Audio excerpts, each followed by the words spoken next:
Aloha everyone. Today is May 29th, 2016, and this is our Starstreams Day for the Arcadia Starstreams. This is the date that Thoth gave to focus on the attunement with the beginning of the entry of all of these beautiful codes coming from the Atosic universe, from our mother universe. And actually, just the cable lines are being put in today, but I imagine some codes are popping through as well. And these cable lines, these fiber optics, shall we say, is what we are calling, or rather Thoth is calling, the Arcadia Starstreams. So there are other videos that you can watch if you haven't heard of this before, and I will have them linked to the page this is on, so you can catch up on it if you're interested. But so I'm just going to move along and say that, yes, today is the day, and we did have a gathering here, a small group, at my home in Kauai. I'll show you that here. Ta-ta, here we are. Here I am in my real body, or my secondary body, or my first body. I don't know what you want to call it. Depends upon where your focus is, I guess. And with me are all these marvelous skulls in my keeper ship and some other objects that I was guided to put on the table here. And they are facing forward. They are facing Mount Waialeale. On the page that this video appears, you will see the photographs so you can see what they are looking at. Unfortunately, the mountain was somewhat clouded over on that day. But the White Queen, the big white one in the center there, is connected to the actual White Queen crystal skull, dweller skull, in the chamber in Mount Waialeale. So I wanted them all to face that direction as all of this energy was pulled through. Now, oops, I'm popping things up on the screen, apologies. I really don't have it in me to repeat the new things that came through when I was talking today with our group. I should have recorded it, but I didn't have a means to, or I didn't think of it. Maybe I could have found out how to do it on my Galaxy phone, but it was too little too late, so it didn't happen. So I thought, well, there's some things I really, even if for myself, need to remember. I need to try to recapture them. So that's what I'm going to attempt to do here.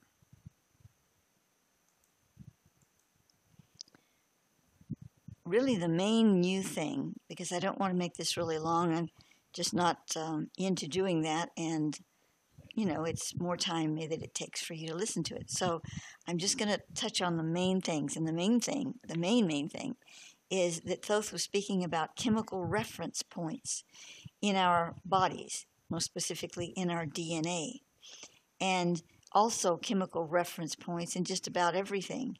The wood on the table that you see here, the sky, the air, the molecules of the air, the trees, everything has what he calls chemical reference points or markers. And before something is mixed into something that a scientist can put under a microscope and say, oh, well, this air molecule is composed of, sorry, I've been talking a lot today, is composed of hydrogen and such and such and such and such, and this makes up the molecule, so this is what it is. We can say that this is this because all of these things go to make it up. Well, what Thoth is calling the chemical reference points or markers comes before all of that. The whole system of chemistry is given these reference points with the whole universal beingness. And out of that comes the chemistry alignments, so that if you mix this with this, you get that, And in nature, this molecule is composed of this kind of chemical or mineral or whatever. So the big news is that as these codes come streaming from the Atosic universe, the Mama universe, through the pipelines, these three fiber optic tubes that Thoth calls the Arcadia Starstreamings, we will begin to receive more and more of these kinds of signals. Other things too, of course. But these chemical markers are going to start changing. And as they do, we're not going to see toads turn into stones necessarily, but they will take on appearances, aspects, energies that they didn't have before. In other words, we'll still see a toad, but maybe he'll kind of be a little bit different color. Maybe, more than anything, even if he looks exactly like he did before, his reference points of all the chemistry in him will have been changed ever so slightly. But remember, think how slight a change it takes from a chimpanzee to a human as far as genetics is concerned. So these slight changes are still big changes. And eventually, they will become actual chemical changes in something that we can really know exist, with our eyes, our senses, our microscopes. But right now, this is what's happening.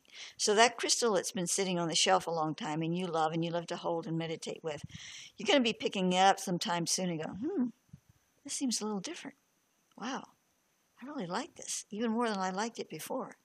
There's going to be things that start happening, even of course, in your own body, And one can hope that this will lead us to better health and a greater expanded consciousness. I believe that indeed it will. Not hocus pocus, it happens because we are human beings and human systems that are very much aligned to our spiritual natures and how those spiritual natures interact with the human nature. And when you get the human nature and the spiritual nature reenacting and all these other components, it takes a while to sort it out. But when I say a while, we're not talking about even past your lifetime to sort it out. We're talking about months, years, I don't know. But I think we're going to see some major results soon, and major results in many people's lifetimes that are now on this planet. That's the best I can approach it because, as I've said many times, Thoth doesn't tell me everything, and he's not just my only source. I'm working, it's a balancing act between Thoth and the Akashic, what I'm looking and receiving myself, the tweaks and adjustments he's giving me, all kinds of things moving together.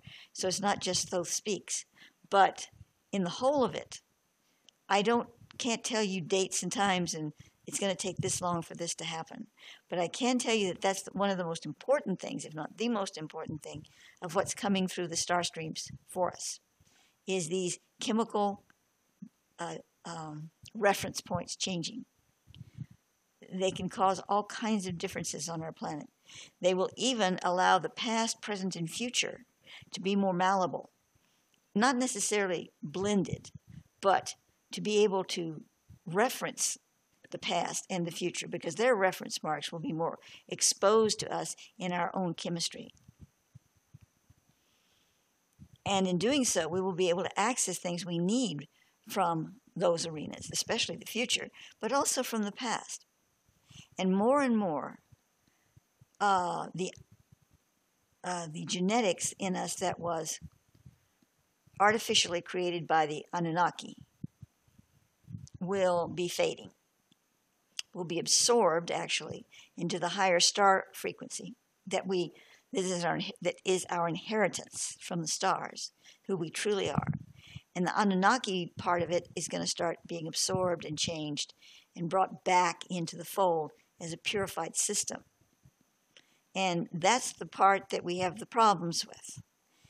I don't want to totally make wrong on it. Everything has a purpose, Maybe we got some good stuff from that too in the long run. But the stuff that we don't need from any of it, we need everything from the star tribe energies. But the things we don't really need from the Anunnaki meddling will be dissipated. And that means the desire for power, the desire to find a leader to follow, as one of the people present said that he was listening to, his name's coming to me.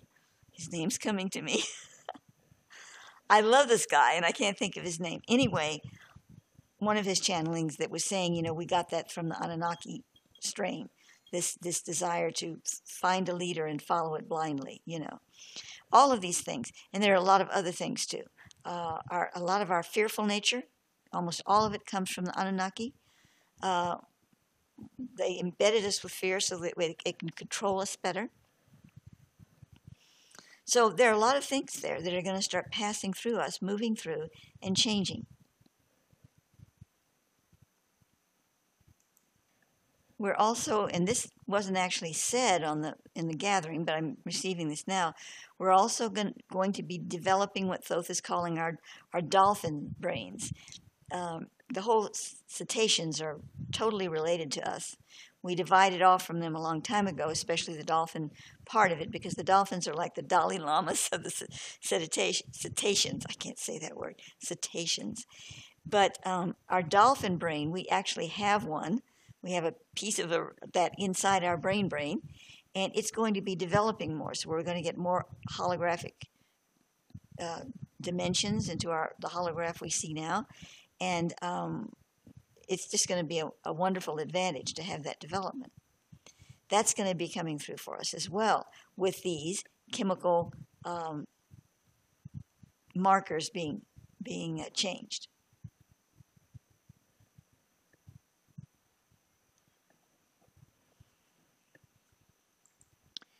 And so what we did on this day was we simply sat there and I talked a little bit about these things, and then we just focused on connecting to the allness of it with Donna in Uluru and all of the other guardians of the hosts with their hosting skulls where they were located.